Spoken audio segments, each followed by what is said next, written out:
menyanyikan bersama lagu kebangsaan Indonesia Raya diiringi oleh paduan suara Gita Puja Wiyata Institut Pemerintahan Dalam Negeri.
Hadirin disilahkan duduk kembali.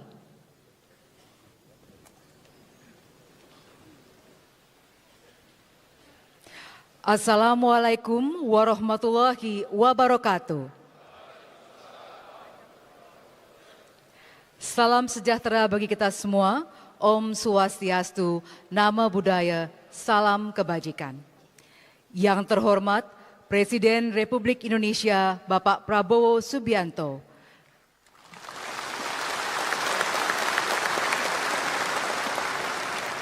Wakil Presiden Republik Indonesia Bapak Gibran Rakabuming,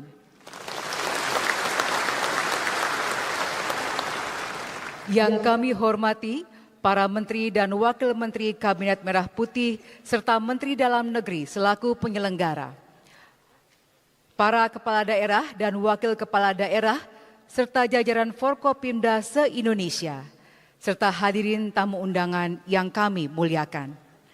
Selamat datang di Sentul International Convention Center Bogor dalam acara Taklimat Presiden Republik Indonesia pada Rapat Koordinasi Nasional Pemerintah Pusat dan Daerah tahun 2026 yang mengusung tema Sinergi Pusat dan Daerah dalam implementasi program strategis Presiden menuju Indonesia Emas tahun 2045.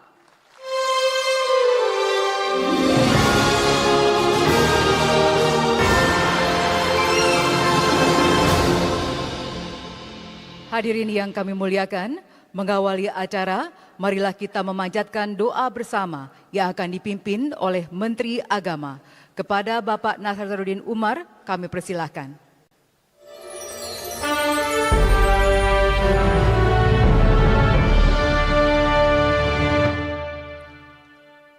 Bismillahirrahmanirrahim. Alhamdulillahirabbil alamin. Hamdan syakirin. حمد الناعمين حمدا يوافي نعمه ويكافئ مزيده اللهم يا ربنا لك الحمد كما ينبغي لجلال وجهك الكريم وعظيم سلطانك اللهم صل وسلم عليه يا الله يا حميد يا شكور. Puji syukur kami panjatkan kehadirat-Mu karena pagi hari ini bersama Presiden dan Wakil Presiden kami dapat menghadiri taklimat Presiden pada Rapat Koordinasi Nasional Pemerintah Pusat dan Pemerintah Daerah tahun 2026. Tiada lain harapan kami kecuali memohon berkah dan petunjuk-Mu, agar rapat koordinasi ini berlangsung dengan lancar, efektif, dan produktif. Kiranya rapat koordinasi ini juga bisa melahirkan pikiran-pikiran cerdas, kreatif, dan sekaligus menjadi directions terbaik di dalam menjalankan tugas-tugas kenegaraan kami. Ya Allah, Ya Aziz, Ya Fattah, bukakanlah pintu hati dan kesadaran kepada segenap warga bangsa kami untuk mau mengakui dan mensyukuri nikmat dan karunia yang telah diupayakan bersama oleh anak-anak bangsanya sendiri.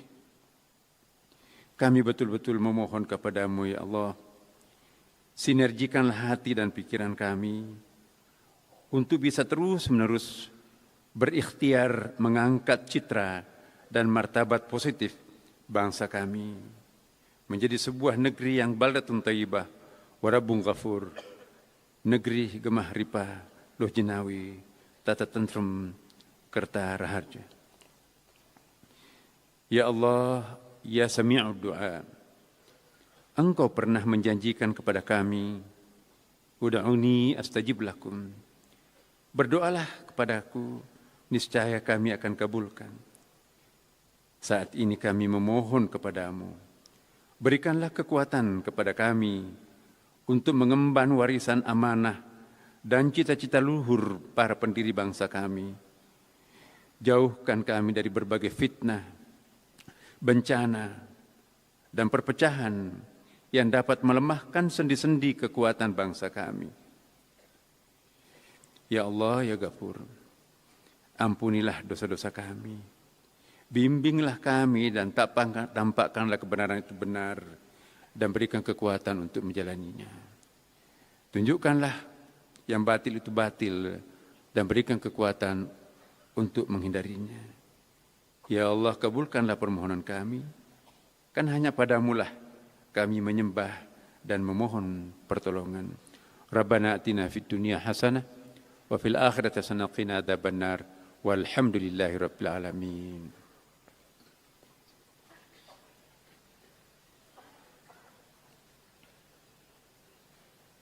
Hadirin yang kami hormati, selanjutnya marilah kita dengarkan laporan Menteri Dalam Negeri Republik Indonesia, Bapak Muhammad Tito Karnavian. Kami persilahkan.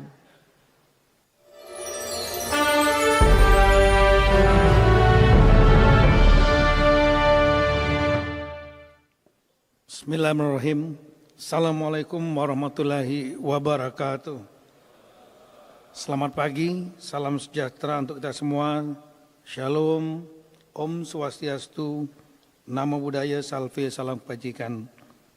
Yang kami hormati dan kami muliakan Bapak Presiden Republik Indonesia, yang kami hormati Bapak Wakil Presiden Republik Indonesia, para Menteri Koordinator Kabinet Merah Putih, para Menteri, Ketua Dewan Ekonomi Nasional, Penasihat Khusus dan Utusan Khusus Presiden, pimpinan lembaga pemerintah non-kementerian, serta Wakil Menteri pada Kabinet Merah Putih, yang kami hormati Panglima TNI, Kapolri, Jaksa Agung, dan Kepala BIN, para pejabat Eselon 1 Kementerian Lembaga, rekan-rekan Gubernur, dan Wakil Gubernur, Bupati, Wakil Bupati, Wali Kota, dan Wakil Wali Kota.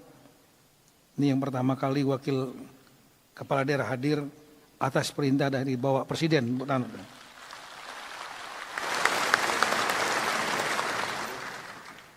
Pada rapat-rapat sebelumnya hanya kepala daerah. Kemudian yang kami hormati Ketua DPRD Provinsi, Ketua DPR Aceh, Ketua DPR Papua, serta Ketua DPRD Kabupaten Kota dan Ketua DPR Kabupaten, jajaran Forkombinda dan instansi vertikal Provinsi dan Kabupaten Kota, hadirin undangan berbahagia. Pertama-tama tentunya kita nantinya memanjatkan puji syukur kepada Allah SWT, Tuhan Yang Maha Kuasa, karena pada hari ini Senin tanggal 2 Februari 2026 kita dapat hadir pada acara Rapat Koordinasi Nasional atau Rakornas pemerintah pusat dan daerah tahun 2026 dalam keadaan sehat walafiat. Pada kesempatan yang berbahagia ini, izinkan kami menyampaikan ucapan terima kasih dan penghargaan yang setinggi-tingginya kepada Bapak Presiden Republik Indonesia yang telah berkenan meluangkan waktu untuk hadir serta memberikan arahan strategis kepada jajaran pemerintah, baik pusat maupun daerah. Bapak Presiden yang kami hormati, izinkan kami menyampaikan beberapa hal. Yang pertama, penyelenggaraan Rakornas pemerintah pusat dan daerah tahun 2026 ini merupakan arahan Bapak Presiden kepada Mendagri yang semula akan dilaksanakan pada awal Januari tahun 2006. Namun dikarenakan adanya berbagai agenda penting kenegaraan, sehingga Rakornas ini baru dapat terlaksana pada hari ini, Senin tanggal 2 Februari tahun 2026. Tahun 2026 ini juga merupakan tahun kedua pelaksanaan RPJMN 2025-2029 yang merupakan penjabaran dari visi Astacita Bapak Presiden dalam masa 1 tahun pertama yang lalu. Telah banyak keberhasilan yang dicapai sebagaimana telah kita saksikan dan dipublikasikan di publik maupun media. Keberhasilan akan dapat dioptimalkan di tahun 2026 dengan kesamaan gerak langkah pusat dan daerah. Untuk menciptakan kesamaan tersebut, maka diselenggarakan acara Rakor nasional ini dengan tema sinergi pusat dan daerah dalam implementasi program prioritas Presiden menuju Indonesia Emas tahun 2045. Rakornas ini dilaksanakan dengan diawali oleh pengarahan Bapak Presiden yang kemudian akan dilanjutkan dengan penjelasan program strategis Bapak Presiden oleh sejumlah narasumber. Ada 3 sesi. Sesi pertama lah Menko Bidang Perekonomian, kemudian Menteri Investasi dan Hilirisasi, Kepala BKPM, Kepala Danantara. Topik program prioritas Presiden dalam bidang kebijakan ekonomi, investasi, dan energi. Kemudian sesi kedua, Menko Bidang Pangan, yang juga diisi oleh Menteri Pertanian sebagai Kepala Bapenas, Menteri Kelautan dan Perikanan, Kepala Badan Gizi Nasional, dengan topik program strategis Presiden, Koperasi Desa, Kelurahan Merah Putih, Swasembada Pangan, Kampung Nelayan Merah Putih, dan program makan bergizi gratis. Selanjutnya sesi terakhir atau sesi ketiga tentang penegakan hukum diisi oleh Bapak Kapolri, Jaksa Agung, Panglima TNI, Ketua KPK dengan topik peran Polri, Kejaksaan Agung, TNI, dan KPK dalam mengawal program strategis Presiden. Selanjutnya di ruangan yang megah ini, Bapak Presiden yang kami muliakan, telah hadir peserta Rakornas sebanyak 4.011 orang yang terdiri dari tingkat pusat sebanyak 525 orang, yaitu para Menteri Koordinator, Menteri, Ketua Dewan Ekonomi Nasional, Panglima TNI, Kapolri, Jaksa Agung, Kepala BIN, pimpinan badan lembaga, penasihat khusus Presiden, utusan khusus Presiden, Wakil Menko, Wakil Menteri, dan Wakil Pimpinan Lembaga sebanyak 170 orang. Kemudian juga sesuai arahan Bapak Presiden, pejabat eselon 1 Kementerian Lembaga dan perwakilan pejabat utama Mabes Polri, Mabes AD, Mabes AL, dan Mabes AU sebanyak 355 orang. Kemudian tingkat provinsi, kabupaten kota sebanyak 3.486 orang. Yang nanti akan kami sebutkan, mohon berkenan untuk berdiri. Yaitu gubernur, wakil gubernur, bupati, wakil bupati, wali kota, wakil wali kota sebanyak 1.013 orang. Terima kasih. Silakan duduk. Kemudian Ketua DPRD Provinsi, Ketua DPR Aceh, Ketua DPR Papua, dan Ketua DPRD, DPRK Kabupaten Kota sebanyak 464 orang.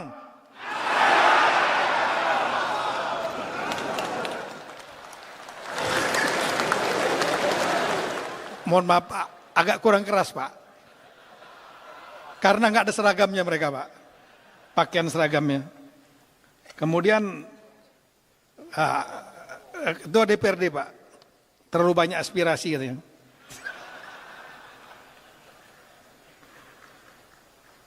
Boleh banyak pokok pikiran.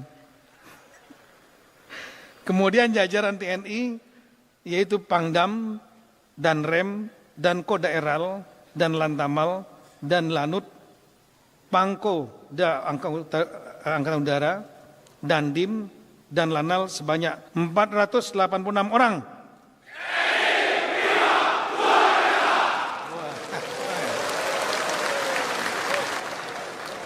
Kata Pak Balil, TNI paling keras, Pak. Paling jelas. Kemudian jajaran Polri, Kapolda, Kapolres sebanyak 480 orang.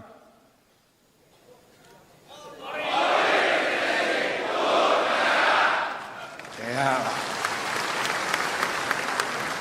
Semboyannya presisi, Pak. Arahannya Bapak Kapolri, Pak. Terima kasih. Wassalamualaikum warahmatullahi taala wabarakatuh. Bangsa kita akan aman kalau kita kuasai pangan kita. Kalau kita bisa amankan pangan.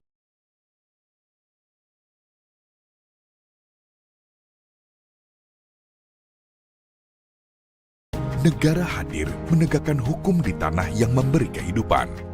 Melalui Satgas Penertiban Kawasan Hutan, jutaan hektar dikembalikan. Lebih dari 20 triliun rupiah keuangan negara diselamatkan. Bukan untuk dibanggakan, melainkan untuk dijaga agar hutan tetap menjadi rumah bagi alam dan harapan bagi generasi masa depan. Keberhasilan ini bukan milik satu institusi. Ini adalah capaian kolektif. Dari kantor gubernur hingga balai desa, dari ruang rapat kementerian hingga ladang petani. Inilah warisan yang sedang kita bangun. Sebuah langkah pasti menuju Indonesia Emas 2045. Ketika pusat memandu dan daerah melaju. Indonesia berdikari bukan lagi sekedar mimpi. Ini adalah realitas kita hari ini.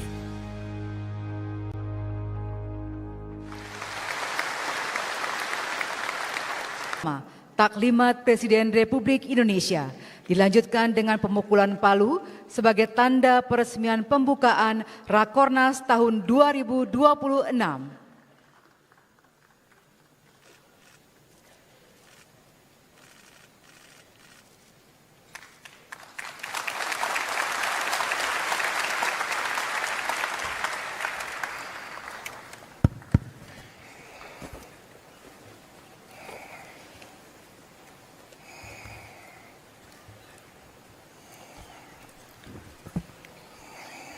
Bismillahirrahmanirrahim.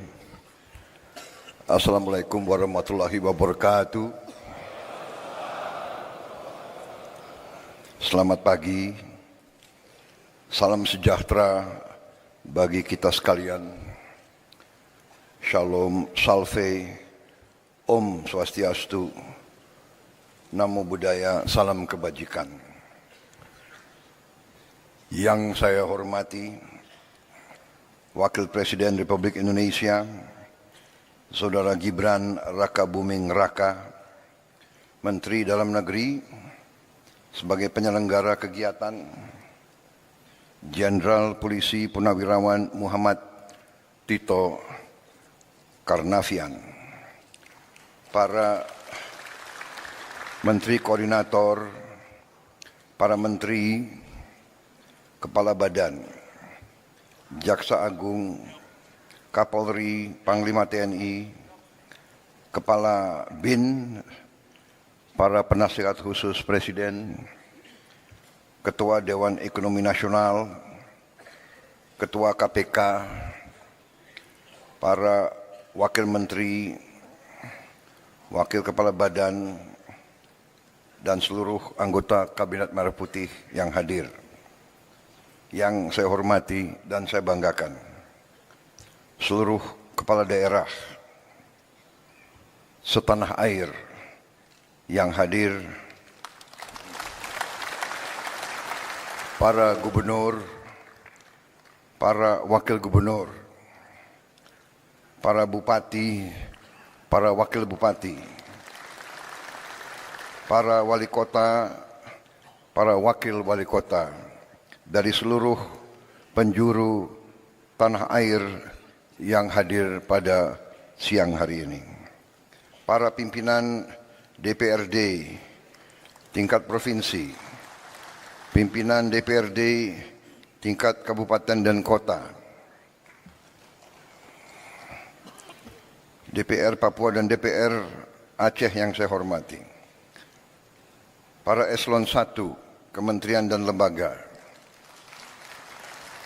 para Panglima Kodam, Komandan Kodairal, Panglima Kodau, para Kapolda, Kajati dan Kabinda dari seluruh tanah air yang hadir, para Komandan Korem, Komandan Lanal, Pangkalan TNI AL, Komandan Lanut, Pangkalan TNI AU, Komandan Kodim, Kapolres dan Kajari dari seluruh Indonesia yang saya hormati dan saya banggakan. Para Kepala Badan Pusat Statistik tingkat provinsi dan kabupaten kota yang saya hormati dan saya banggakan. Yang saya hormati seluruh pimpinan instansi tingkat provinsi dan kabupaten kota, para hadirin undangan serta rekan-rekan pers dan media yang hadir.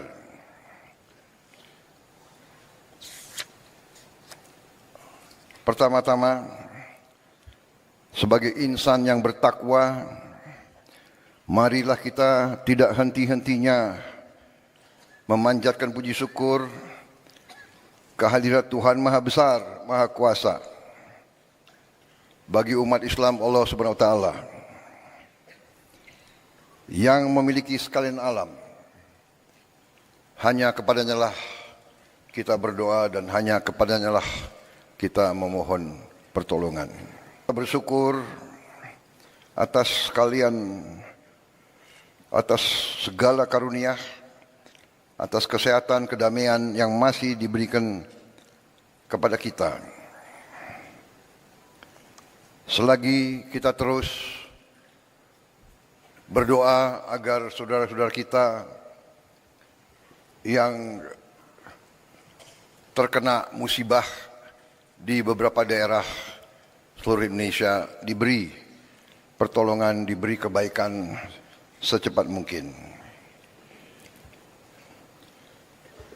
Adalah kehormatan dan kebanggaan bagi saya untuk bisa hadir dalam acara istimewa ini, bertemu dengan saudara-saudara semuanya dari seluruh penjuru tanah air.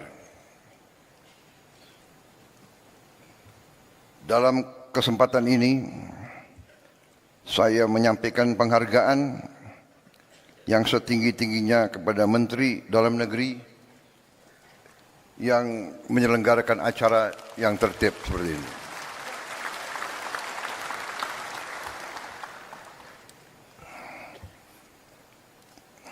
Hati saya bergetar melihat, mendengar dan merasakan semangat saudara-saudara sekalian.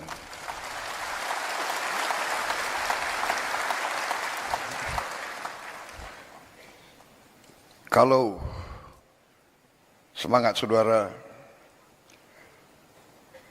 sungguh-sungguh berasal dari kalbu saudara-saudara sekalian yang paling dalam, masa depan bangsa kita, saya yakin aman dan saya yakin kita akan berhasil. Saudara-saudara, banyak yang selalu menilai, banyak dari luar bangsa kita yang mengatakan bangsa Indonesia adalah bangsa yang tidak mungkin. Indonesia is an impossible nation. an impossible nation. How can so many ethnic groups, so many races, religions be united? Mereka tidak bisa membayangkan bagaimana negara yang sekian banyak suku bangsa, kelompok etnis, sekian ras, sekian agama besar, bisa berkumpul, bisa bersatu, bisa mengejar cita-cita dalam suatu kerangka negara kesatuan. Mereka tidak bisa bayangkan.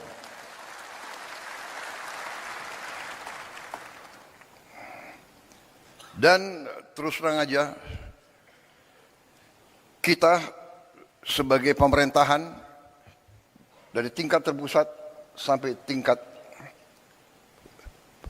paling dekat sama rakyat, kita harus faham benar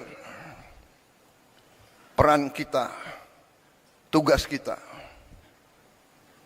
sebagai pemerintahan, sebagai pimpinan rakyat. Bangsa kita, rakyat kita adalah rakyat yang baik, rakyat yang ingin hidup dalam ketenangan dan dalam keadaan harmonis. Mereka berharap, bahkan mereka mendambakan selalu pemimpin yang baik, pemimpin yang adil, pemimpin yang jujur, pemimpin yang bekerja untuk kepentingan rakyat semuanya, bukan segelintir orang. Bahkan mereka tidak suka pemimpin yang hanya memajukan kepentingan pribadinya saja. Ini, saudara-saudara, adalah harapan semua rakyat kita. Dan hari ini bagi saya adalah suatu kesempatan yang baik bahwa saya bisa bertatap muka dengan hampir bisa dikatakan 99% pemerintah Republik Indonesia dari tingkat pusat sampai tingkat daerah. Saudara-saudara, saya katakan tadi kita dianggap negara yang tidak mungkin. The impossible country, the impossible nation. Tapi kita juga harus jadi pemimpin yang tidak lugu. Kita harus jadi pemimpin yang waspada. Kita harus jadi pemimpin yang mengerti, yang tahu situasi. Kita harus jadi pemimpin yang mengerti sejarah kita, yang mengerti latar belakang bangsa kita, yang mengerti sejarah Nusantara, yang mengerti sejarah daerah-daerah, yang mengerti sejarah Nusantara dari Sabang sampai Merauke. Kita harus paham bahwa ratusan tahun kita ini diintervensi, diganggu, bahkan dijajah. Ini harus kita ngerti, kita harus paham.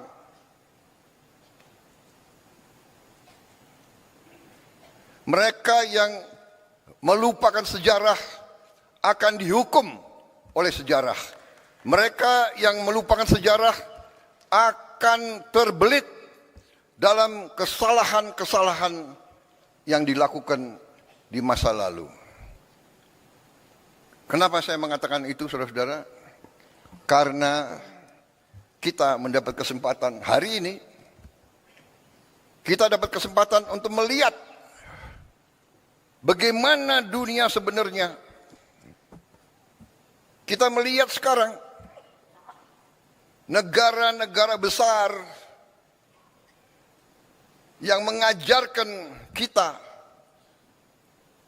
untuk demokrasi, untuk hak azazi manusia, untuk the rule of law, untuk menjaga lingkungan hidup, merekalah yang melanggar apa yang mereka ajarkan.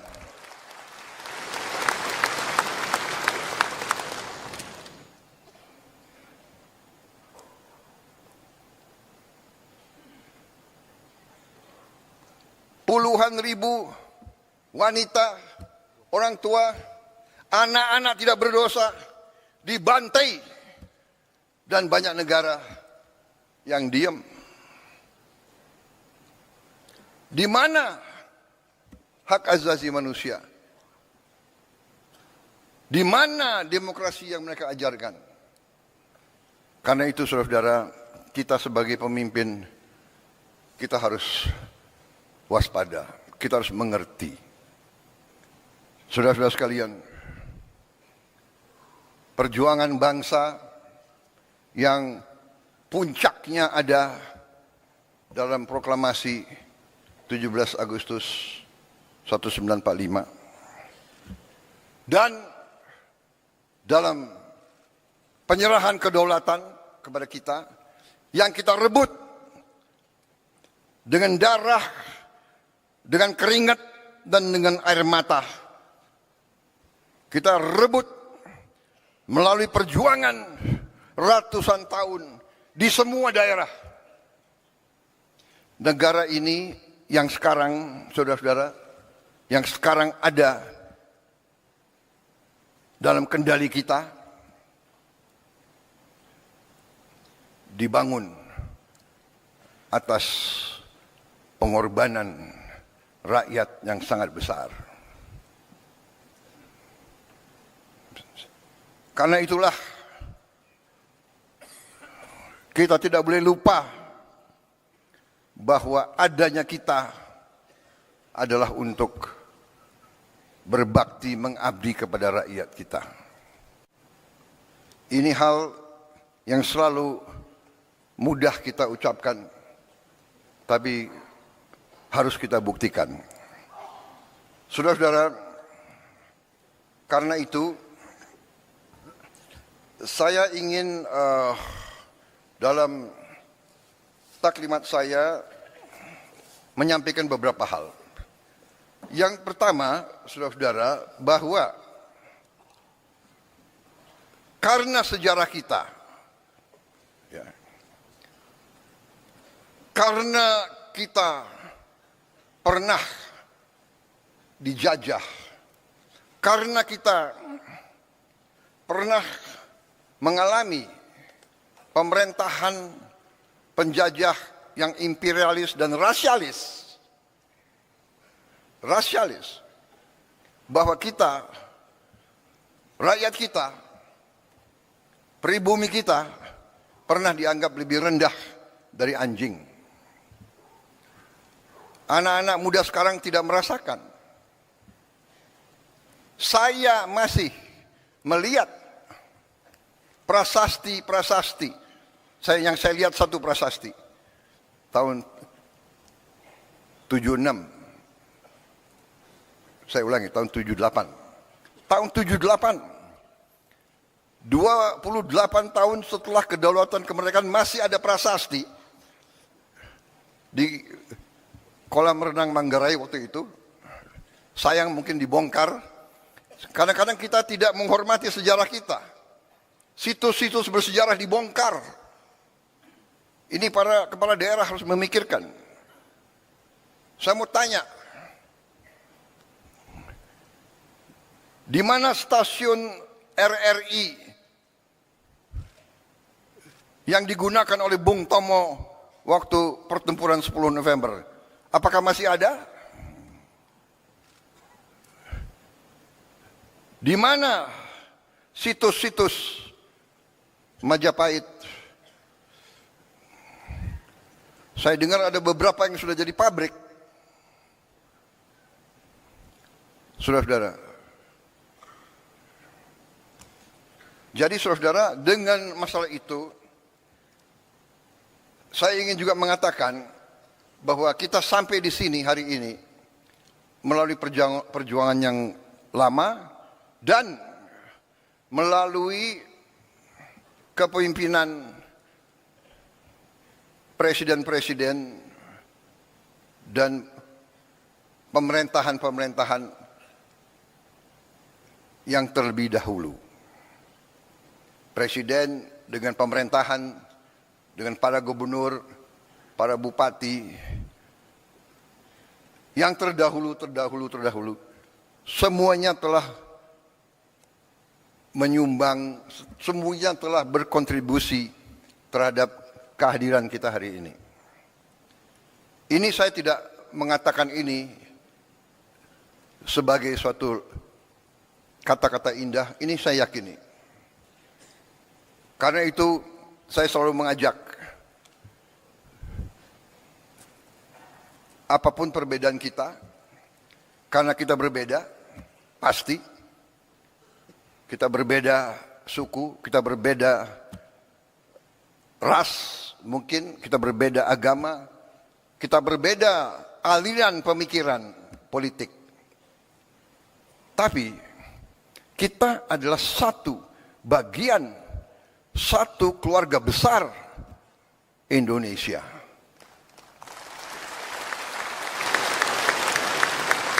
Dan kita bersyukur, mulai dari presiden pertama dan selanjutnya, setiap presiden telah memberi sumbangan yang besar terhadap kelangsungan hidup bangsa Indonesia. Kalau kita melihat kekurangan-kekurangan, kalau kita melihat kesalahan-kesalahan, ya ada kesalahan, ada kekurangan. Karena manusia itu ada kemampuan dan ada batas kemampuan. Tetapi kalau kita lihat, sekali lagi, kalau kita belajar sejarah, kita lihat konteks. Bagaimana Bung Karno, Bung Hatta, dan pemimpin-pemimpin kita begitu menerima kedaulatan pemerintahan, begitu dihantam oleh pemberontakan, oleh kudeta, macam-macam. Ada angkatan perang Ratu Adil dipimpin oleh Westerling. Beberapa hari, 2 minggu setelah penyerahan kedaulatan, terjadi usaha pembunuhan presiden, wakil presiden, Perdana Menteri kita, dan pimpinan-pimpinan kita. 2 minggu, dan seterusnya muncul. Jadi saudara-saudara, kita harus sadar, konsep Indonesia ini tidak disukai oleh banyak kekuatan-kekuatan di dunia. Dan kita terbuka saja. Mungkin beberapa kekuatan-kekuatan yang dekat sama kita. Karena itu saudara-saudara, bahwa dari mulai presiden pertama, kita Indonesia, tapi seluruh dunia berada di tengah perang ideologi besar. Perang ideologi besar di dunia, di mana dunia dipecah menjadi blok. Ada blok komunis dan blok anti komunis, blok, bisa dikatakan blok demokrasi atau blok kapitalis. Ini kenyataan. Jadi Indonesia, kita harus sadar bahwa kita tidak hidup sendiri. Perang Ukraina akan berpengaruh kepada kita.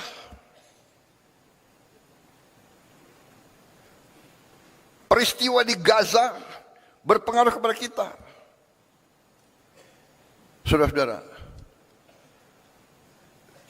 Jadi saudara-saudara, ini yang saya ingin sampaikan ke seluruh barisan pemerintahan. Marilah kita waspada. Marilah kita mengerti tantangan-tantangan yang ada di dunia ini.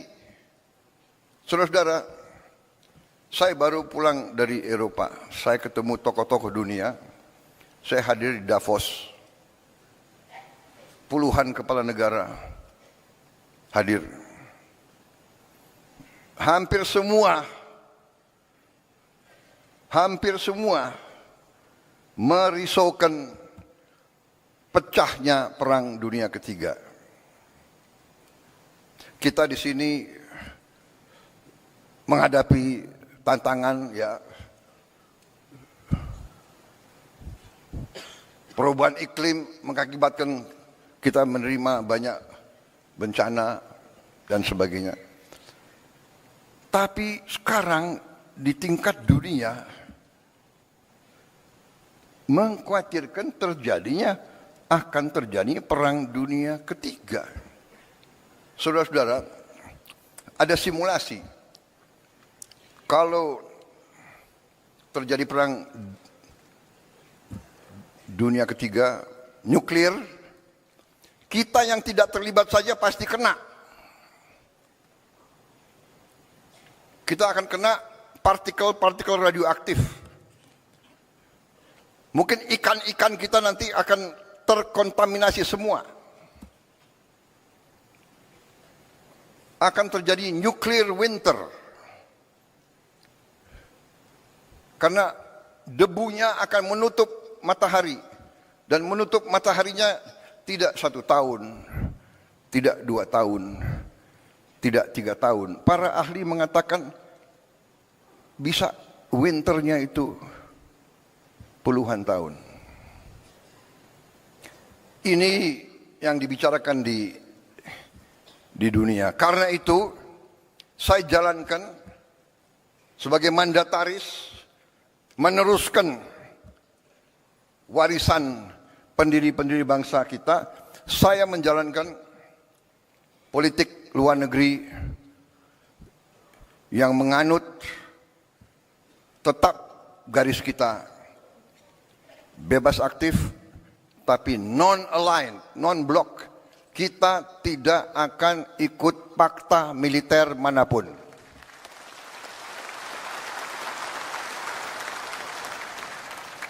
Saya katakan, filosofi luar negeri saya adalah 1000 kawan terlalu sedikit, 1 lawan terlalu banyak.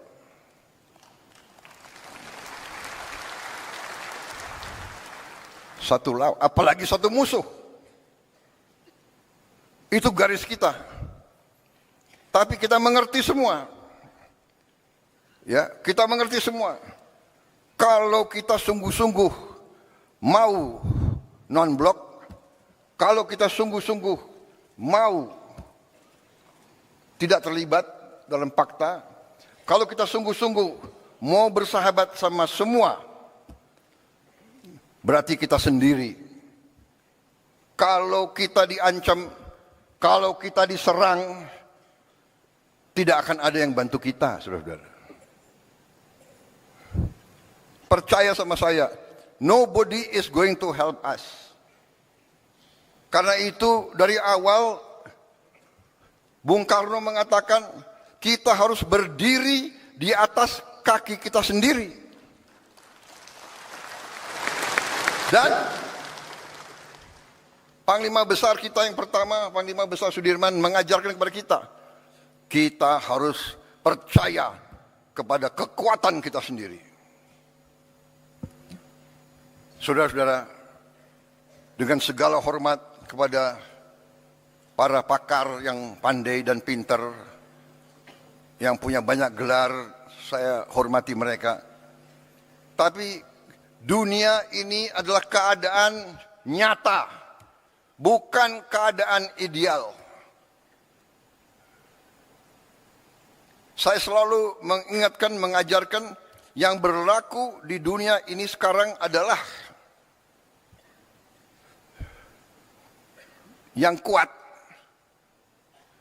akan berbuat apa yang mereka kehendaki. Yang lemah akan menderita. Itu yang kita lihat hari ini. Kita lihat di mana-mana. Jadi saudara-saudara, tugas saya sebagai presiden, sebagai pemegang kepercayaan rakyat yang disumpah, saya harus menjaga bangsa ini. Saya harus menjaga rakyat ini.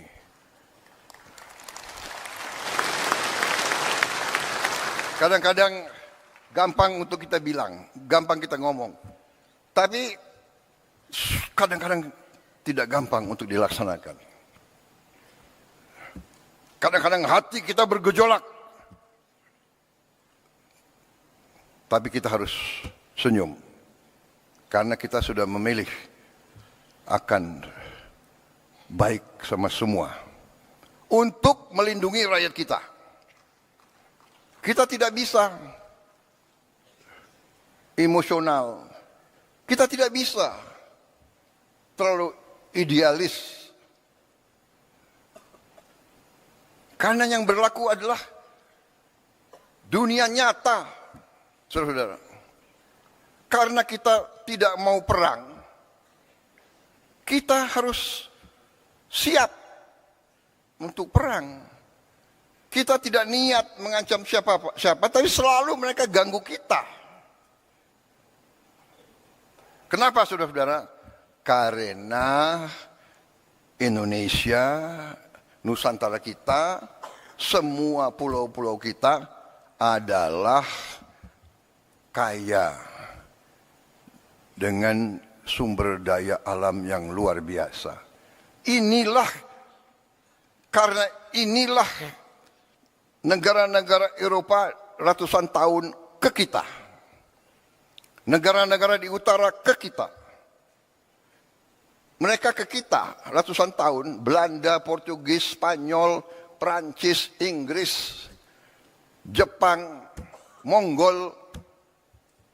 Mereka ke sini bukan untuk wisata.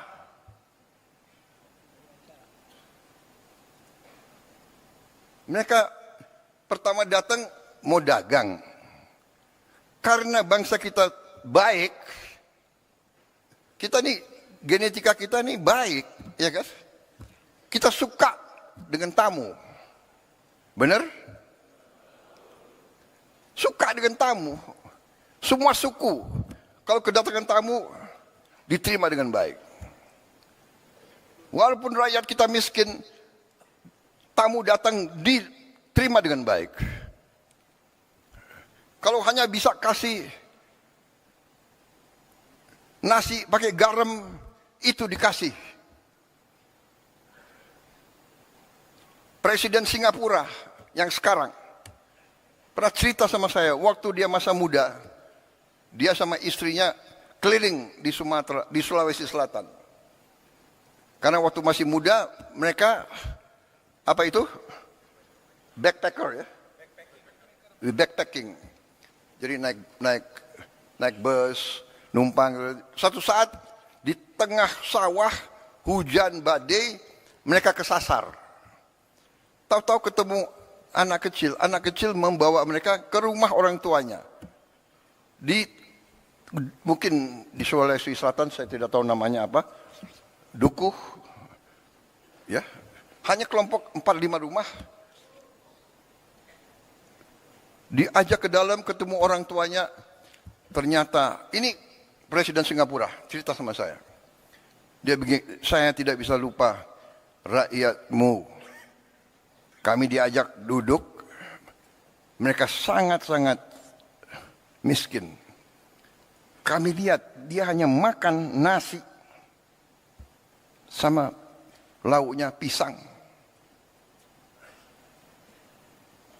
Bapak, ibu, 2 anak, 2 tamu. 1 apa itu? 1 tampang beras, nasi dengan pisang. Itu dibagi ke tamu dulu. Ini sifat bangsa kita. Saya mengalami sebagai perwira muda, prajurit muda, rakyat kita di mana-mana keluar memberi sesuatu yang bagi mereka sangat susah. Ini cerita Presiden Singapura 30 tahun yang lalu. Sekarang rakyat kita masih banyak yang hanya makan nasi. Mungkin dengan daun singkong, mungkin hanya dengan garam. Saudara-saudara sekalian, karena itu kita hormati semua pendahulu, tapi kita harus faham bahwa kita masih menghadapi kesulitan. Kita masih menghadapi tantangan. Kita masih menghadapi kekurangan. Kita tahu bahwa rakyat kita masih banyak yang mengalami kesulitan hidup. Sekarang para ahli ekonomi, ya, ada istilah desil 1, desil 2, desil 3, desil 4 dan sebagainya. Dan kita ini kadang-kadang takut bicara apa adanya. Nggak mau kita mengakui. Kita nggak mau bilang miskin, nggak enak. Prasejahtera.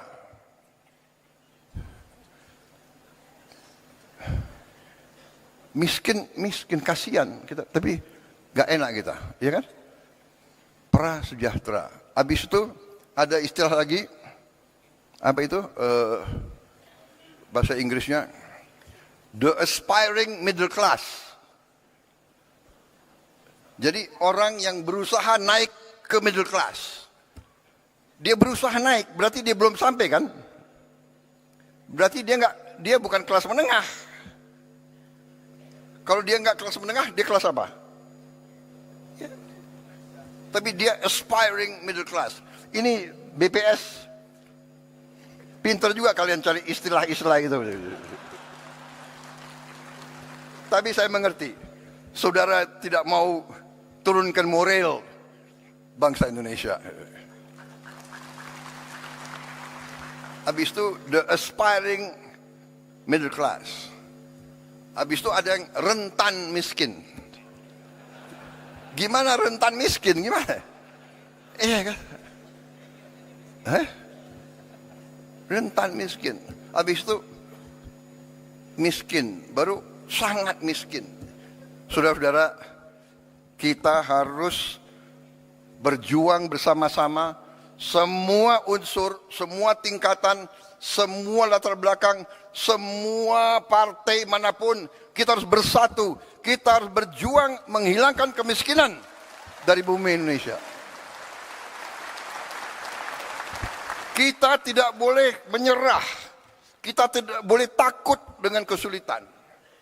Kita tidak boleh mengatakan, aduh, apa bisa, apa mampu. Karena di sini banyak kelompok. Ada kelompok-kelompok, apa bisa, apa mampu. Selalu menimbulkan keraguan-raguan. Ini orang Indonesia atau orang apa ini? Saya bingung. Ini wartawan masih ada ya? Baik,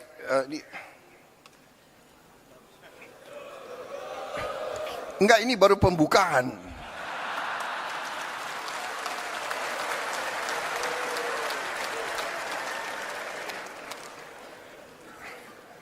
Saya belum sampai ke halaman pertama, belum selesai.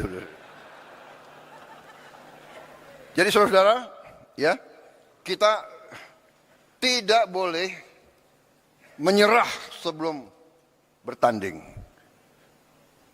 Kemiskinan terlalu banyak.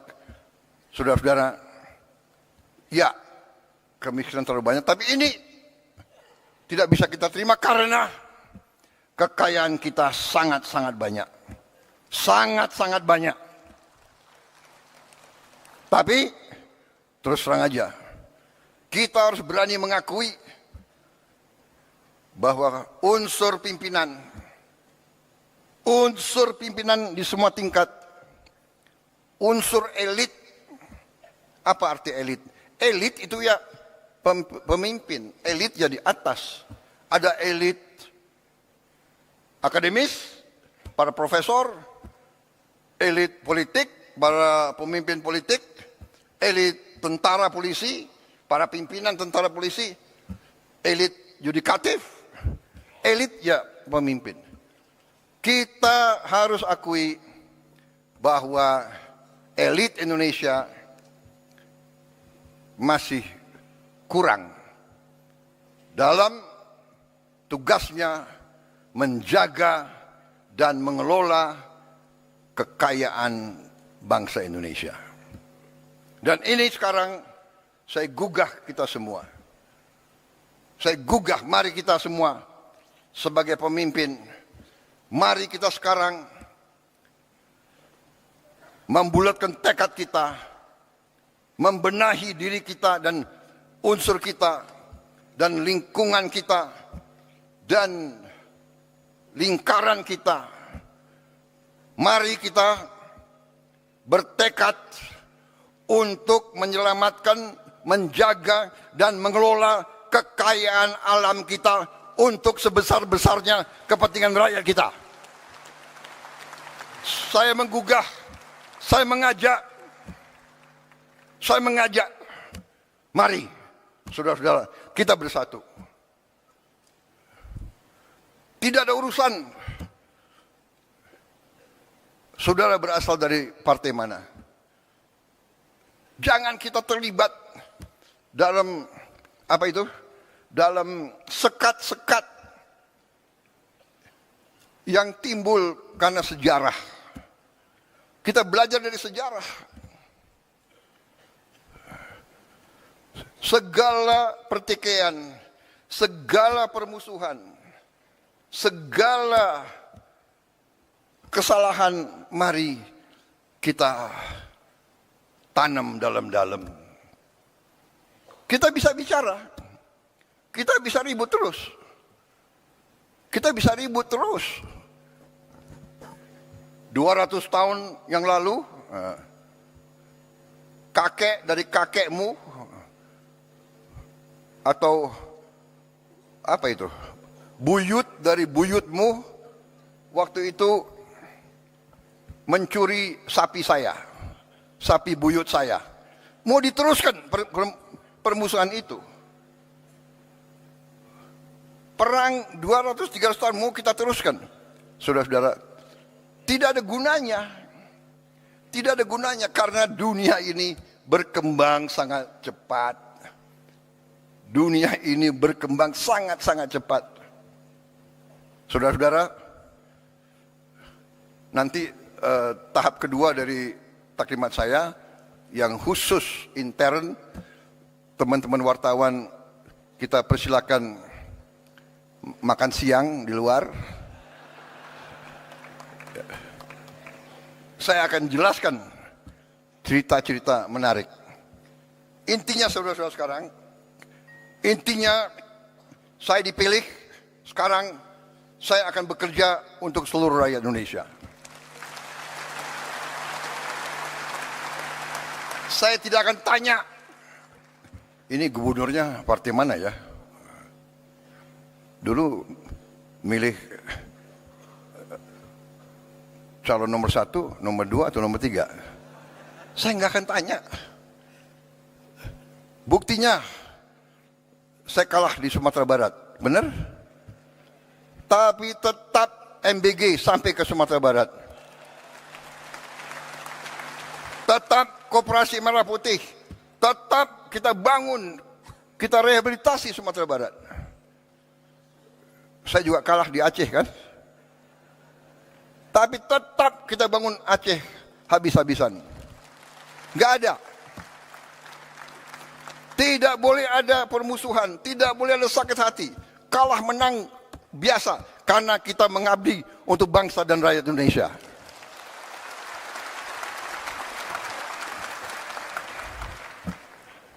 Saya nggak tanya, Pak Bursah, kau partai mana? Kan nggak saya tanya. Nggak saya tanya kan? Tetap saya dukung beliau. Benar. Karena istrimu kan Gerindra.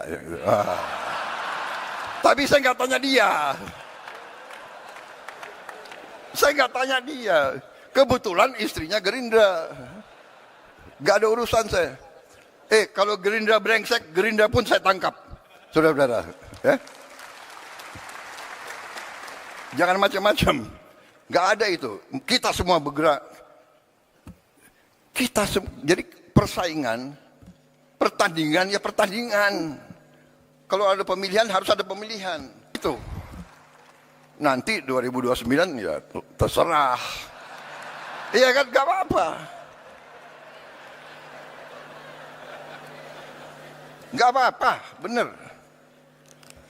Jadi saudara-saudara, saya sedikit jelaskan ya. Yang saya lakukan sekarang, yang saya tawarkan kemarin waktu saya dipilih sebelumnya adalah saya ingin dan saya punya dan saya menyebarluaskan sesuatu yang saya pelajari sekian puluh tahun sehingga saya membuat dan saya pelajari dalam negeri dan luar negeri. Saya keliling, kawan-kawan saya banyak. Saya keliling.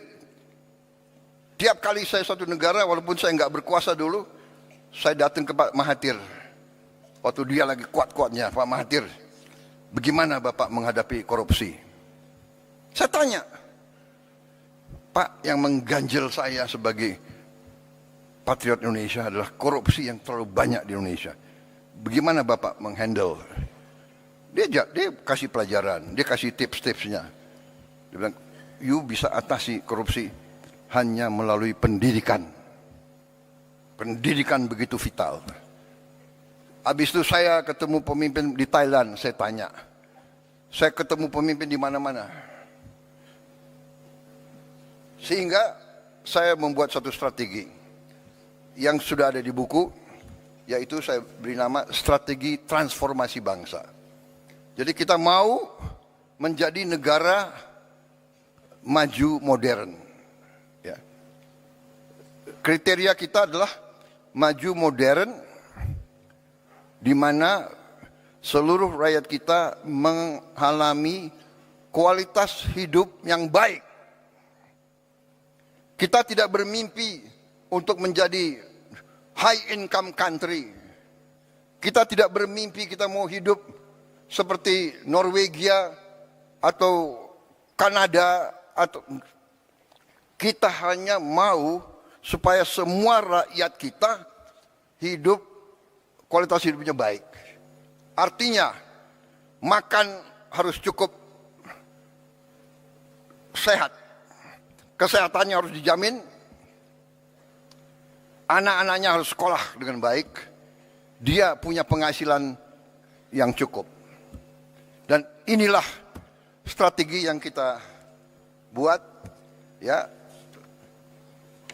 yang saya sebut 8 misi dari Asta Cita, 17 program prioritas, dan program hasil terbaik cepat. Ya.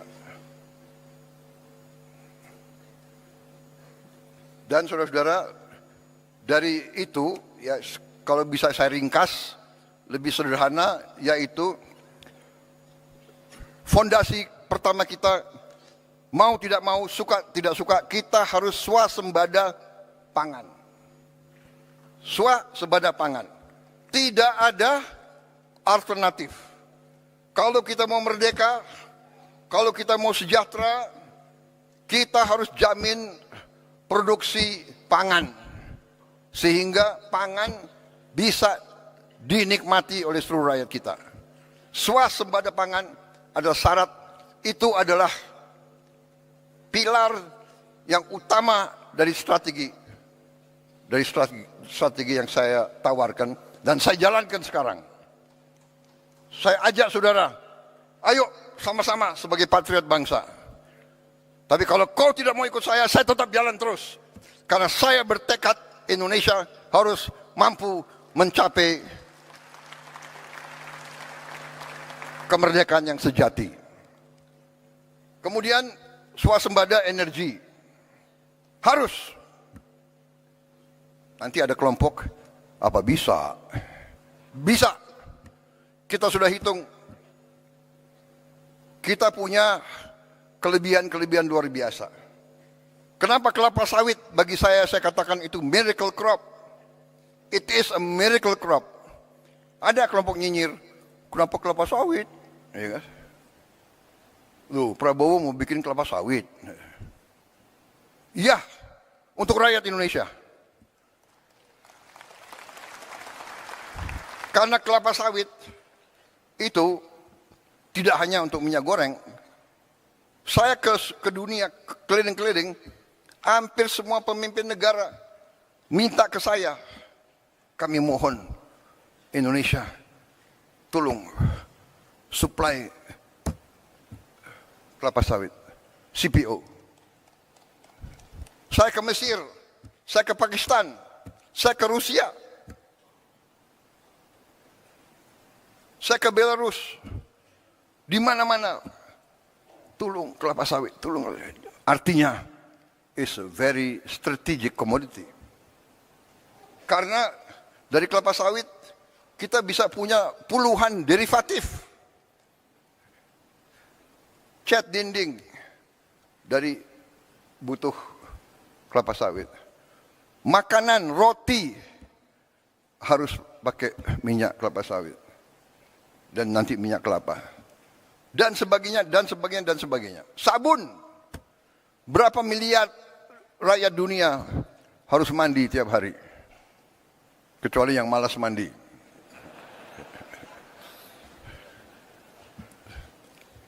Kadang-kadang pasukan komando mandinya sekali 2 minggu gitu. Kalau di hutan nggak boleh mandi. Saudara-saudara, tapi yang lebih utama kelapa sawit, dari kelapa sawit kita bisa bikin solar.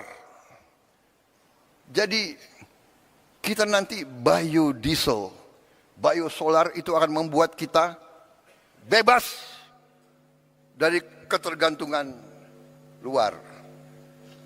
Ya, yang mau pakai bensin terus silakan.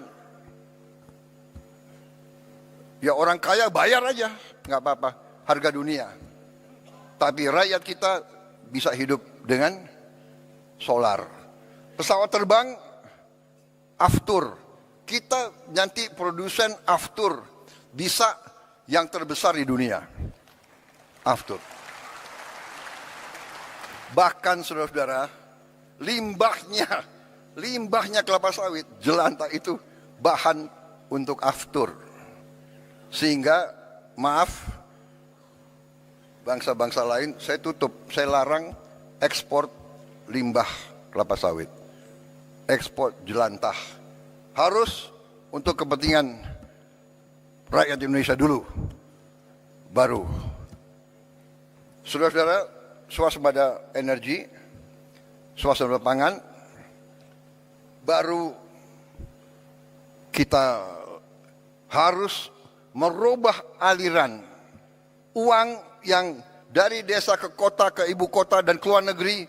Kita harus hentikan, membalikan. Antara lain dengan makan bergizi gratis. Anak-anak kita harus makan cukup. Dan alhamdulillah hari ini, tadi malam saya cek Kepala BGN, kita sudah mencapai 60 juta penerima manfaat. 60 juta dalam 1 tahun. 1 tahun 4 bulan, 5 bulan. 60 juta. Tidak ada yang menduga kita mampu. Tidak ada yang menduga. Banyak bahkan orang-orang hebat meramalkan pasti gagal. Ya.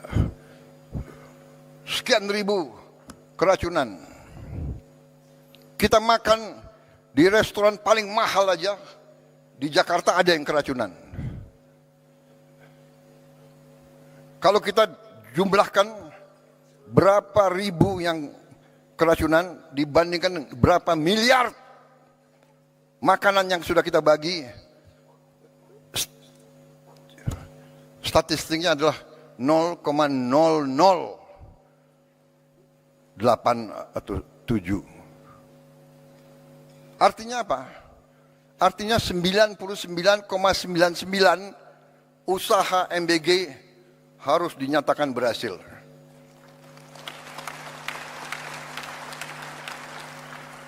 Saya tidak mengerti. Ya, mungkin dasarnya adalah menganggap lawan politik apa saja dibuat harus diserang, harus dijelek-jelekan. Ya, inilah usaha kita untuk menjelaskan. Tetapi saya hanya ingin beritahu saudara-saudara, saya baru 1 hari yang lalu, para ahli pakar dari White House sedang mempelajari MBG kita ini. Sedang mempelajari MBG kita sendiri. 3 bulan, 4 bulan yang lalu saya terima rombongan dari Rockefeller Institute datang ke saya. Dan dia mengatakan makan bergizi gratis itu adalah investasi yang terbaik yang bisa dilakukan oleh suatu negara.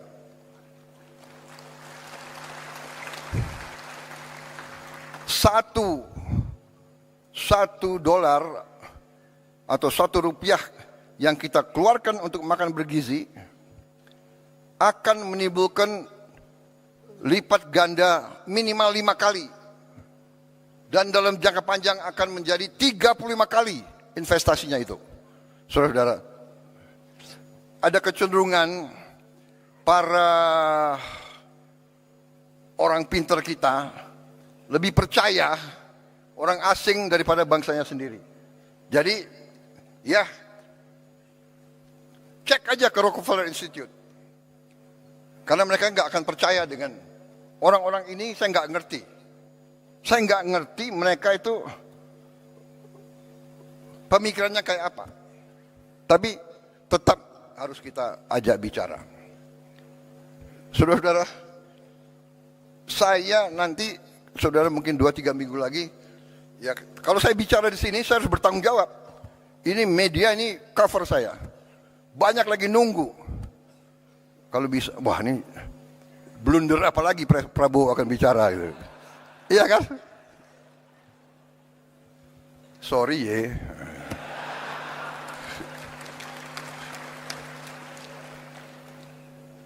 Saya kaget sendiri. Menteri Kesehatan, you boleh cek. Kan ini direkam. Secretary of Health dari Amerika Serikat, saya dapat berita, ingin jumpa dengan saya, ingin bertanya tentang MBG. Saudara-saudara.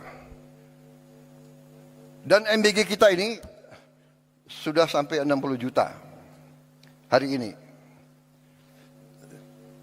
Kita akan mencapai 82 juta paling lambat Desember 2026. Paling lambat. Dengan kondisi sekarang saja, hari ini MBG telah ada dapur ya, SPPG yang sudah operasional 22.275. Dapur operasional. Dalam proses penilaian dan pengajuan 13.829. Dengan 22.000 saja, sekarang kita sudah menciptakan lapangan kerja 1 juta. 22.000 kali 50 orang. Yang digaji tiap hari. Sudah kita ciptakan lapangan kerja 1 juta. Dan 22.000 dapur itu membutuhkan pemasok. Pemasok tomat, wortel, sayur, telur, ikan, ayam, daging, dan sebagainya. Di tiap desa, tiap dapur menimbulkan pemasok bisa sampai 10, bisa sampai 20 orang. itu nanti di ujungnya kalau kita sampai 82 juta, kita akan menciptakan 3 sampai 5 juta lapangan kerja. Saudara-saudara, kita semua faham rakyat kita butuh pekerjaan. Tapi kalau kita teriak, kita mencela, menghardik, ya, nggak akan tercipta.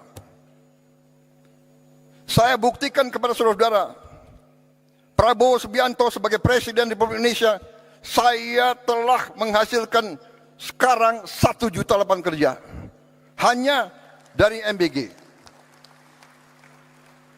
Dan ada tuduhan untuk menjelekkan kita sebagai bangsa.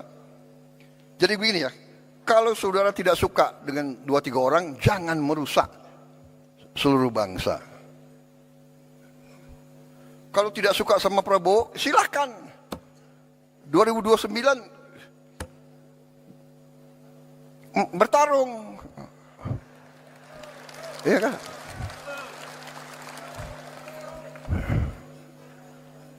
Sedikit-sedikit mau demo. Demo boleh. Tapi dia tidak berharap demo, dia berharap kerusuhan. Dan kerusuhan itu mencelakakan bangsa dan negara. Saudara-saudara, kerusuhan mencelakakan bangsa dan negara.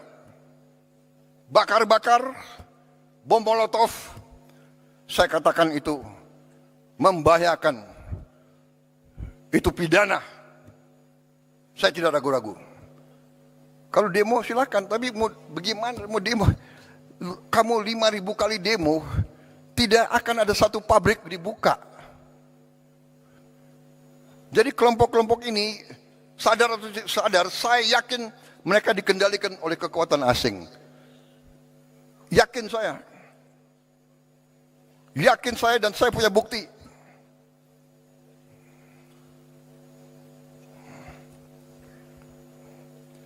Dan saya menghimbau mereka, hai warga negara Indonesia, apakah kau tidak kasihan sama rakyatmu?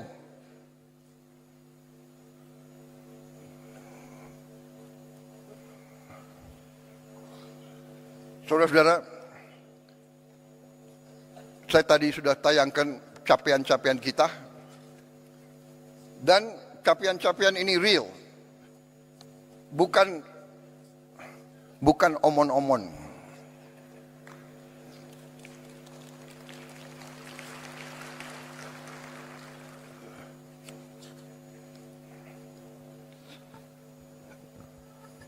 Kita telah bentuk dana Sovereign Wealth Fund. Saya telah menghimpun semua kekuatan milik negara dalam satu manajemen, satu pengelolaan yang nilainya adalah 1 triliun US dollar. Terus lengkapnya adalah 1040 miliar dolar aset under management. Saudara-saudara, tadinya terpecah-pecah dalam 1040 perusahaan. Bayangkan nggak? Siapa yang bisa manage 1000 perusahaan? Ini akal-akalan. Saya katakan, pimpinan-pimpinan BUMN yang dulu harus bertanggung jawab. Jangan enak-enak kau. Siap-siap kau dipanggil kejaksaan.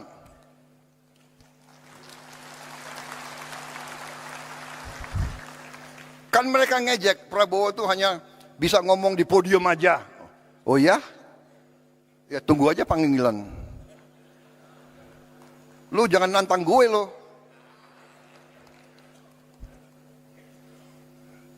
Saya hanya takut sama rakyat Indonesia dan Tuhan Maha Besar. Saya hanya takut itu. Dan kita semuanya harusnya itu.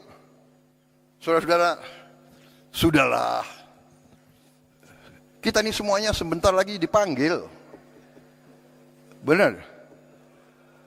Dan kalau dipanggil tidak sesuai nomor urut. Tidak sesuai senioritas. Sorry ya. Belum tentu aku duluan dipanggil. Bisa yang muda-muda di sana tuh. Iya kan? Jadi lebih baik berbuat kebaikan, lebih baik membela rakyat, lebih mulia, saudara-saudara. Pasti nggak benar. Saudara-saudara, saya paling kasihan kalau saya lihat ada tokoh atau kawan atau siapa yang diborgel, ya kan? Pakai baju apa itu? Baju oranye ya, oranye kan? Pakai warna oranye ya kan? Kasihan anak istrinya. Sekarang ini sudahlah saudara-saudara ya. Macam-macam ada, digital ada apa susah sudah. Saudara-saudara, kita tadi saya sudah katakan kita sudah mencapai 60 juta penerima manfaat tiap hari. Ibu hamil kita antar makanan. Coba tanya di dunia ini. Saudara-saudara kita nih sekarang jadi role model, kita mau dipelajari. Ibu hamil diantar makanan, orang lansia, orang tua yang hidup sendiri diantar makanan. Kasih lihat, kasih tahu saya negara mana. Dan saudara mungkin ada yang percaya nggak? Tapi nanti saya juga kaget loh. Kok White House mempelajari makan bergizi kita ini? Saudara-saudara, kita sudah mencapai total makan yang kita produksi 3 miliar ya. 3,7 miliar. Kalau nanti 82 juta penerima manfaat, kita akan mencapai secara matematik minimal 17 miliar makan yang kita produksi. Saudara-saudara, 70 juta rakyat kita sudah dicek kesehatan gratis. Pertama kali dalam sejarah. Dan yang kita ketemukan hasilnya ya lumayan menantang. Nanti beberapa bulan lagi akan kita wujudkan minimal 28.000 koperasi di tiap desa. Dan koperasi itu koperasi yang operasional. Punya gudang, punya cold storage, dan akan punya 2 truk masing-masing koperasi. Tidak akan ada panen yang tidak terjual. Dulu menunggu siapa yang mau ambil. Tengkulaklah, perantaralah, sekarang tidak. Koperasi bisa ngirim sendiri hasil panennya. Kalau belum bisa dijual, dia simpan dalam gudang. Dia punya gudang sendiri. Dan kita akan bikin desa-desa nelayan dan proyek-proyek perikanan sehingga rakyat kita akan dapat ikan seger, protein yang harganya mungkin setengah dari daging. Tiap keluarga Indonesia harus makan lauk protein tiap hari. Itu cita-cita pemerintah Republik Indonesia. Itu cita-cita saya. Dan saudara bisa lihat hasil-hasil kita yang lain. 282.180 sekolah telah menerima interactive flat panel. Tahun ini sudah selesai. Hampir semua sekolah, termasuk yang terluar dan yang terpencil, yang tertinggal, sudah menerima. Di pulau-pulau terpencil, di gunung-gunung tertinggi, mereka sudah punya panel interaktif. Kemarin di Aceh dan di beberapa bagian ada yang rusak karena banjir, kita akan ganti segera. Tahun ini kita akan lengkapi, kita harap ini cukup untuk 1 kelas tiap sekolah. Tahun ini saya tujuannya adalah tiap sekolah minimal dapat 2 lagi, minimal. Sehingga nanti dapat 3 kelas. 3 ruang kelas. mudah-mudahan 4 ruang kelas. Akhir 2008-2009, setiap ruang kelas di seluruh Indonesia akan punya interaktif digital panel. Artinya apa? Kita bisa mengajar dari Jakarta. Sekolah-sekolah yang gurunya kurang, yang guru matematiknya kurang, guru bahasa Inggris kurang, guru fisika, guru biologi, kita bisa menerima pengajaran dari pusat interaktif. Saya sebetulnya nanti ujungnya saya bisa lihat ruang kelas gurunya ada atau tidak.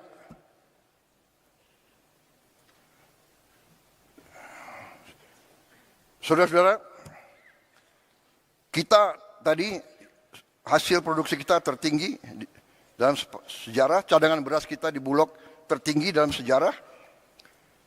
Hasil investasi kita, lapangan kerja baru sudah terbentuk 2,7 juta.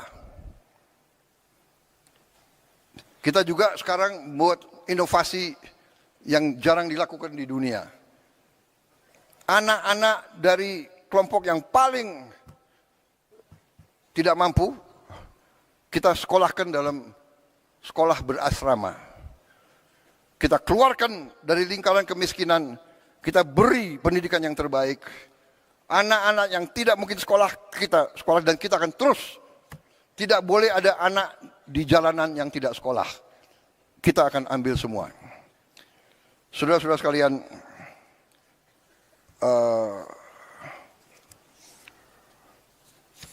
saya kira sudah, nanti yang salah satu program kita yang sangat strategis adalah kampung nelayan. Ada 12 juta kampung nelayan, kita akan modernisasi.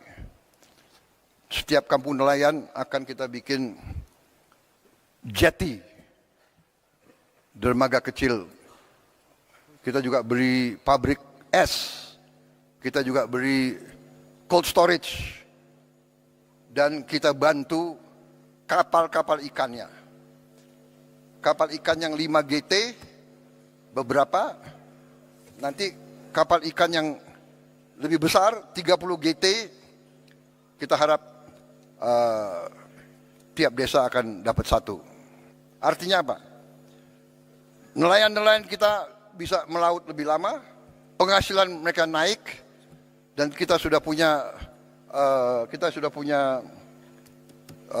pilot project di Biak yang telah terbukti meningkatkan hasil petani hampir 60% peningkatannya. Saudara-saudara, demikian adalah hasil-hasil kita.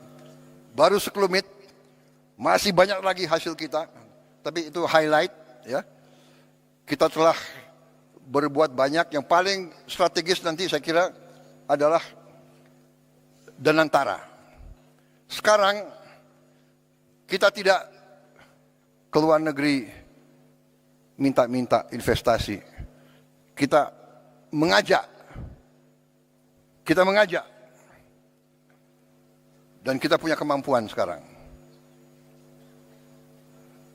Jadi tadi saya sampaikan pokok-pokok yang harus kita mulai, kita laksanakan adalah hilirisasi. Hilirisasi tahun ini ada 18 proyek hilirisasi prioritas 2026.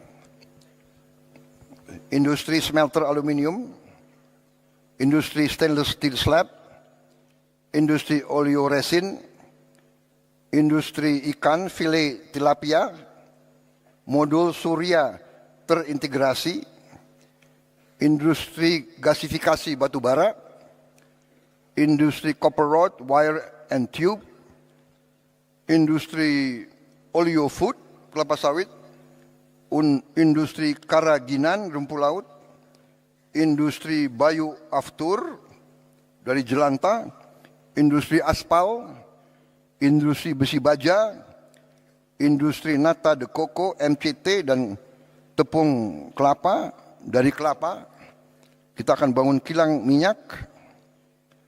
Masa minyak kita kirim keluar ke kilang minyak, habis itu kita import lagi, ya kan? Industri mangan sulfat, industri chemical grade alumina, industri klor alkali plant, oil storage tanks. 18 proyek ini akan ciptakan 276.000 lapangan kerja berkualitas dengan investasi rupiah 618 triliun. Ini tahun ini akan kita mulai. Tapi sebelum itu saya ingin sampaikan kepada para kepala daerah bahwa masalah bangsa ini sekarang adalah juga yang sangat krusial adalah masalah sampah.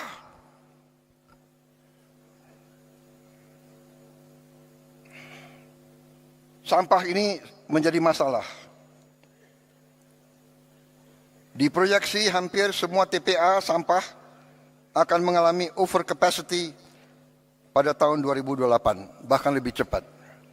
Untuk itu, tahun ini kita akan buka 34 proyek pembangunan waste to energy di 34 kota. Ini saya minta groundbreaking berapa bulan ini dilaksanakan. Ini kita perkirakan 2 tahun lagi sudah berfungsi. Ini investasi cukup besar. Totalnya itu hampir $3,5 miliar untuk 34 titik itu. Tetapi setelah saya lihat di beberapa kabupaten, saya yakin bahwa kota-kota kabupaten sudah juga mulai harus ada. Dan ini sudah ada inisiatif beberapa bupati, improvisasi, ini sedang kita pelajari, mungkin bisa saling menukar pengalaman.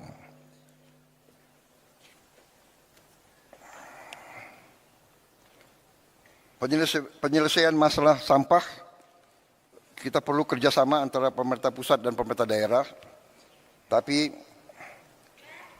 kita tidak boleh menunggu. Karena itu, bila perlu, demi kepentingan rakyat, pemerintah pusat yang akan memimpin. Saudara-saudara sekalian.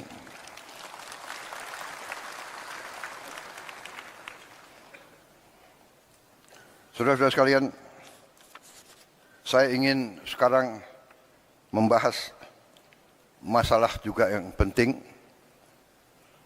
Salah satu masalah tadi kita lihat sampah di mana-mana, ya. Ini harus kita selesaikan.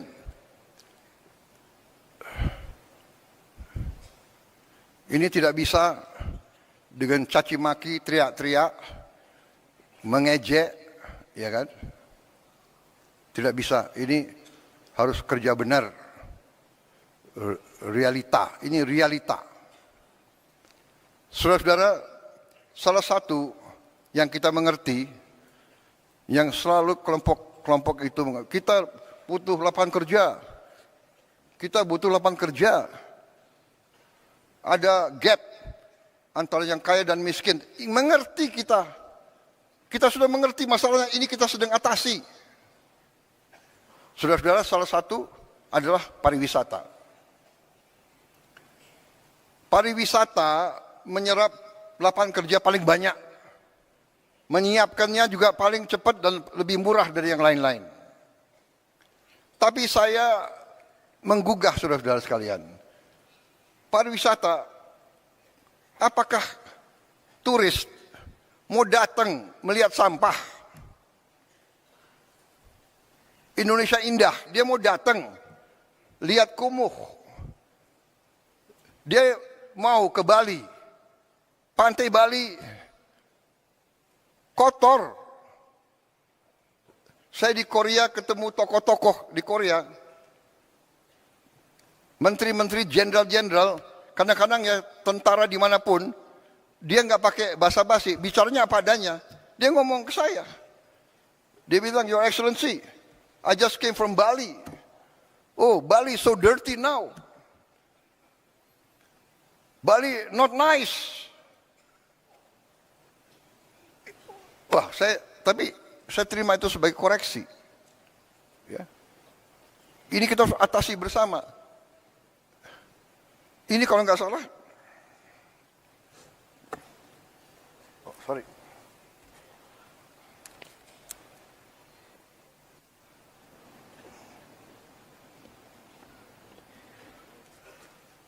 Sebetulnya saya sudah memenuhi syarat sebagai lansia. Jadi pakai kacamata nggak apa-apa ya. Nah, ini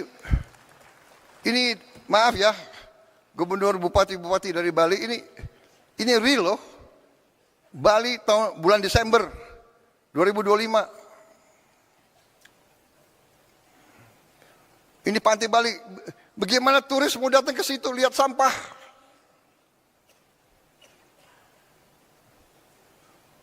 Gubernur, bupati, SMA, SMP, SD di bawah kendali saudara. Apa susahnya sih? Entah hari Sabtu, hari Jumat, semua anak sekolah kumpul di pantai ini. Ini pantai kita. Ini halaman kita. Ayo kita bersihkan rame-rame korve.